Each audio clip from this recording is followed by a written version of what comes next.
Most central closing your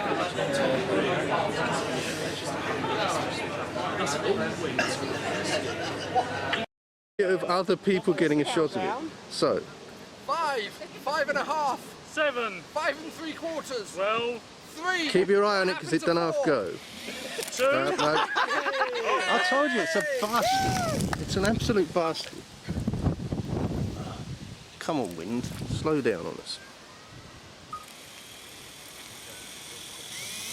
Here it goes, here it goes, here it goes. No. Oh. This is... Windy. Why don't you all just stand in the way of the wind? Oh, bugger. And... So I'll let go.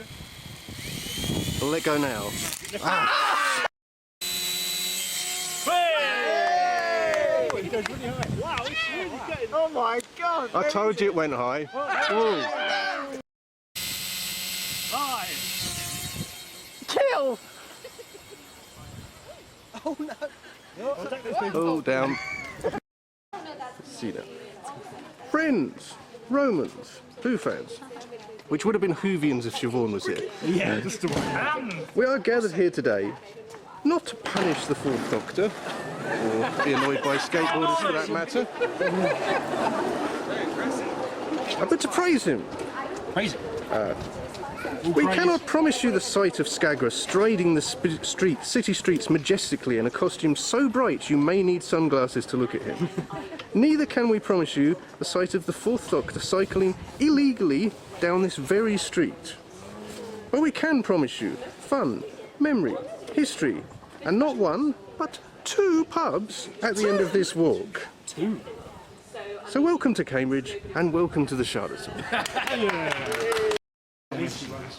When I went to the celebration last year.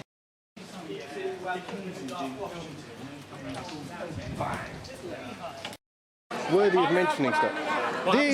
This where we're stood outside is Trinity College, where I have worked in the dim and distant past when I was on when I was on employment training.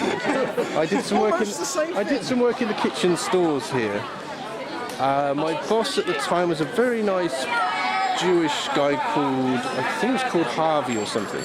Anyway, so diversion. But anyway, so the reason we're stopping here is the reason that all the tourists stop here. And that's it. You'll see above the entranceway is Henry VIII. Now, he's got an orb in one hand. He does not have a sceptre in his other hand. What does he have in his other hand? A wand? I don't know what to say. No. A sonic screwdriver! He's got a table leg. Yeah, well, I think it's a chair leg. A chair leg. It's something that shouldn't be there. Yeah, the reason it's there is because we have what has colloquially become to be known as the Cambridge Climbers. And before free runners, which go back before I was born and still goes on to this day, that there is a small minority of adrenaline-seeking students who will climb up onto college buildings and do random things. And I know it still goes on to this day because only about a year ago, on the roof of our chapel at Pembroke, right at the top, someone put something random like a Santa hat. And that same week, I think someone put a Santa hat on one of the pinnacles of King's College Chapel. And we'll get to King's College Chapel in the next few minutes, and you will see how tall King's College Chapel is. Does this have anything to do with Doctor Who? No, it's just interesting. It's interesting. It's just interesting. Keep track.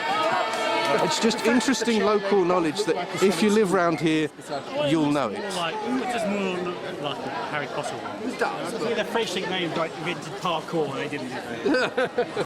Portugal Place Right. abandons the bike, and then he doubles back on himself, and then he gets to where we'll go later, behind the 2 pubs, where at the beginning of episode 3, Romana rescues him in the tunnels.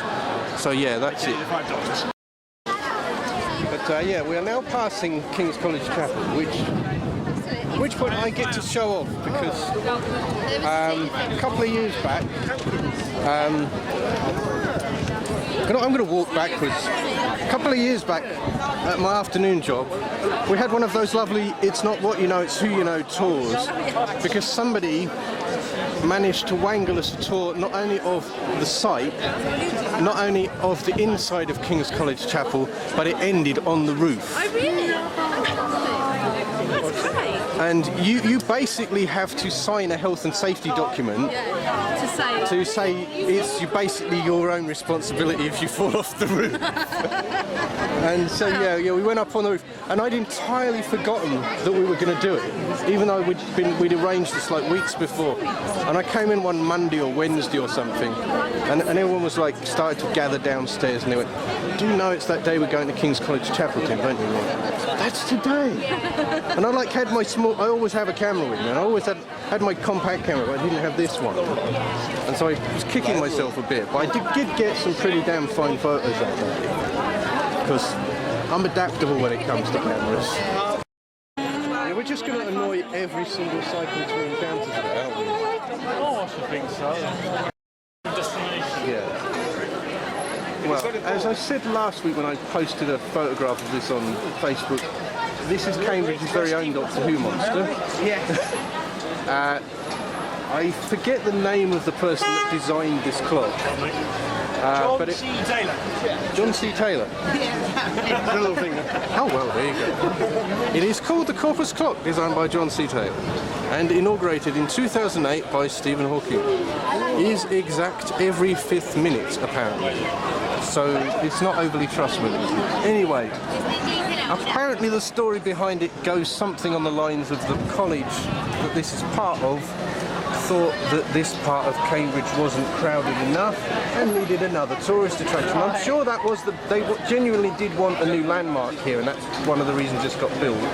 So they built a giant locust shagging clock. The guy that designed it is an academic who's, I think he's an engineering academic, and he wanted to come up with an unusual way, a sort of more original way of doing a clock. So he stuck a wasp on it and a ball. Yeah. It's a fairy lights. Yeah. Which is very hard to nine on, I think. And as it says, it is accurate every, whatever, 5th minute. The lights do actually indicate the clock in traditional sort of clock styles. My watch says it's 3:45, and if you see that is at roughly 4, and that is sort of at 2:45. Nobody said it was accurate. But so yeah, there you are. There is the scary clock. They should have put non-reflective glass on it. They did, yeah. You can only really see the grasshopper properly at night because they've got lights on it. It looks really cool at night. I've only really come down here about once What we at night. need is an eclipse. Someone block out that sun. We've got that already. It's called an overcast day. The road. On the other side of the road. Is someone with a Doctor Who connection? Yeah. Because that is St Catherine's College, the first place where I was a member of a Doctor Who fan group of any kind. Way back in about 92, 3, 4-ish. Yes. Somewhere around then. I can't remember. Had the really odd name of Cudwas. They do what now? Enunciate that. Cambridge University Doctor Who and Television Society. Oh, that's a bit...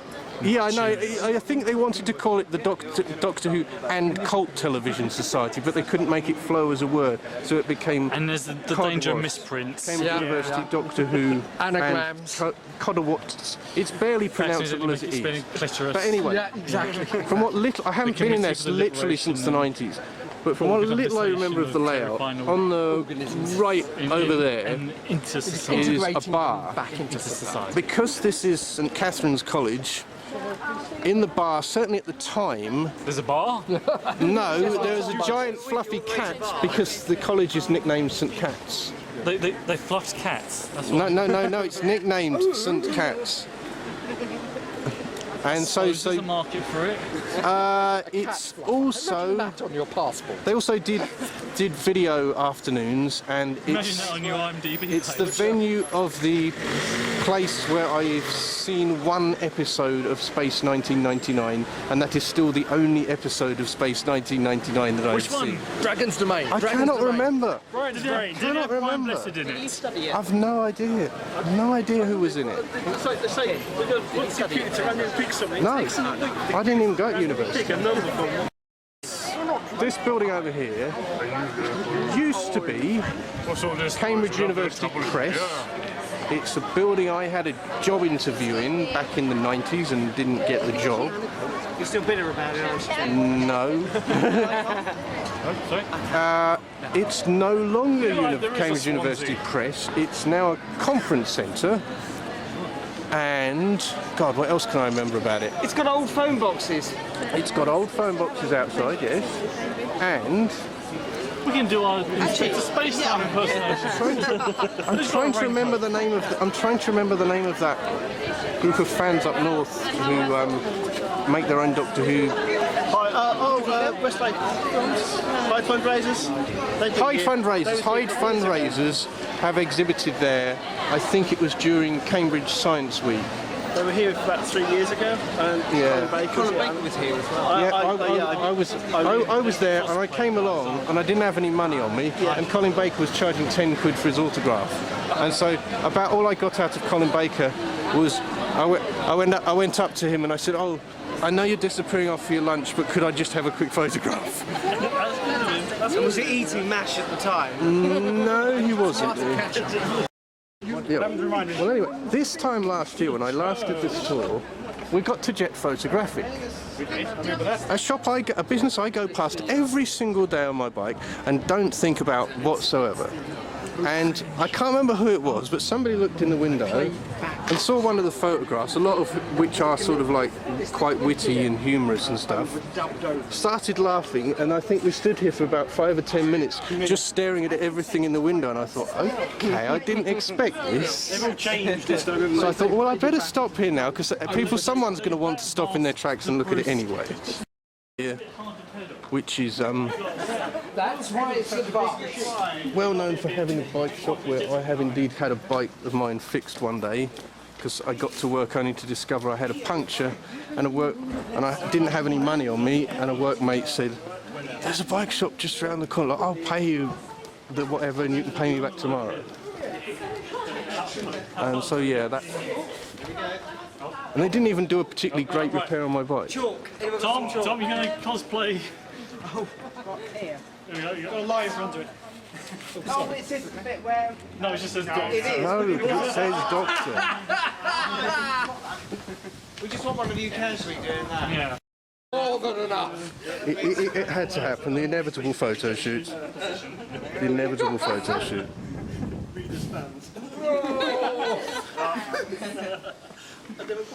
Bike coming! Bike coming! Thank you! Now, careful, we haven't budgeted for us in 1979 when they filmed Shada. This here is Pembroke College, where I work, and down there, I shouldn't even tell you that, that's where I put my bike every morning. Oh, right. Double locked behind Down a there. locked behind a locked door. Is it a decent bike? Should I come down Not the here? one I came on today, it is. But so yeah, that's where I work, and so we'll say no more about that. So we're going to talk quietly because there's a wedding. But You're really not my this is Emmanuel College. It's a lovely historic place. When you get home, Google it. There's a lovely webcam. You can watch people wander around this courtyard. This in Shada was St Sed's College. That is Porter's Lodge. The person who just talked to us was one of the porters. We've just been told we're not allowed to look around for too long, so we won't be here for very long. But they used certainly this area here, that notice board sort of area, that was certainly in Shada. one of the staircase entrances, I can't remember which one exactly, was also used. And when Skagra leaves after having a conversation with the porter, he goes straight out there and sort of disappears off down the road. Tim, have you noticed whether there's been somewhere around there? Yeah. Where the Yeah. well, glass cases are. I think we'd better go because they don't want us here, do they? Yeah, as soon as you comes out. Tour's cancelled. No, not quite. The weather has taken a random, somewhat unpredicted change to the worst. Yeah, actually, this is more so we like have classic dived view, for really. cover. There's some atmospheric conditions. Next to over there, the Lion Yard Shopping Centre. So I get to throw in a bit of local knowledge again. Lion Yard is the oldest, for sake of a better way of putting it, modern shopping centre in Cambridge. Originally opened in about 1975 by, I think, Princess Anne. Only 4 years before Shada. Yeah, and then it was redeveloped in more recent years, and they put this facade, this edifice, that means basically they can lock it at night, which proved rather controversial at the time because you used to be able to walk through it at any hour, even if the shops were closed. And so yeah, that's... Now it's a dead end, so if you're running from... Oh no, it's not. It's not a dead end. You can walk straight through it. Yeah, but you have to climb under a fence backwards. For a long time was home to the local HMV. Oh yeah. Where did you get that umbrella? How much did it cost? $11.99. That's not bad. That's the very definition of emergency shopping. You've nicked that idea from me. I've done that in London before, where I was one night where I was going to a Tim Minchin concert, and I think I even had my umbrella with me that weekend, but I'd left it back at the hotel, and I was trying to get to Somerset House, and I dived into one of those random tourist shops where you can buy an umbrella for £5, and I went, buy an umbrella. Got to the gig, outdoor gig, and of course it rained on and off all night. And another of my main memories of that gig is... No, it was people putting up umbrellas, and several thousand people were at the gig, and several hundred of them shouting, "Put your umbrella down, we want to see the gig." Yeah. Did you... Well, you could have just got them to come under your umbrella with you. I don't think they were that social. Not a man who shares his umbrella, I see. We're getting sunshine, which means we might get a rainbow soon. This one's a big umbrella. Are Cambridge rainbows the same as other rainbows? Run away. Well, due to the change of... due to the rain, we had a change of routes, and we have come... Reading everyone's story. We have ended up, because there was demand to come here, to the haunted bookshop. I can't remember how we came... 13? Oh, I know how we came down here last year, because we walked down there, and one of you spotted it, or I suddenly remembered it was here, and so brought everyone down here. It's, certainly to locals, probably about the most well-known second-hand / old bookshop in Cambridge. They sell Slash fiction. I don't know what they sell. Oh, dude. They sell witches. How much is it? You got the touch, bang, bang, bang, bang. You got the power. It's starting to rain again, so I'm feeling we're all going to end up taking cover inside, which means we get to ask people why it's called the Haunted Bookshop. I've got another book for the targets. Yeah. Do you not have all the targets already then? No. I've literally been buying Target books since I was like 10. Yeah. My first Target book was probably Unearthly Child, because we had a bookshop. I had a book club at school where you had a card thing, and you could collect stamps on it for like whatever 10p a week or whatever, and get it stamped. And when you'd got so many stamps, you could get a bit off a book. And they had like a... I think it was either daily or weekly in the school hall. It was probably only weekly, where they had like a sort of book sale and you could cash in your stuff from the book club. Great way of encouraging kids to read. Yeah. We had Jack and Jill. But it brings back memories of a few years later where I'd got... I can't remember what it was, the Leisure Hive or something on my bookshelf, and I was unemployed at the time, and I obsessively read it over about 2 weeks, which in the end took to me hiding in the greenhouse to get enough peace and quiet to read. This building here, these days is just another Marks and Spencer's, like many Marks and Spencer's you will see across the country. When I was growing up, this was the Victoria Cinema, one of 2 cinemas in Cambridge. One was called the Victoria, the other was called the ABC, that later got renamed the Cannon. This is the cinema I saw Star Wars in. This was before the days of today when you can pre-buy your ticket on the internet weeks and so ahead of seeing the film. There was a queue for Star Wars. It started about here, where the entrance to the cinema was. It continued and it went to the back of the Guildhall, and that was possibly the first time I ever went to the cinema, and that's probably why I remembered that. No, we got in. We all, everyone in that queue got in, because this goes back quite a long way, and it's quite a big building, because unlike today where they have like 8 screens at a cinema, this was 2 massive screens that were like 400 or 500 people each, rather than now.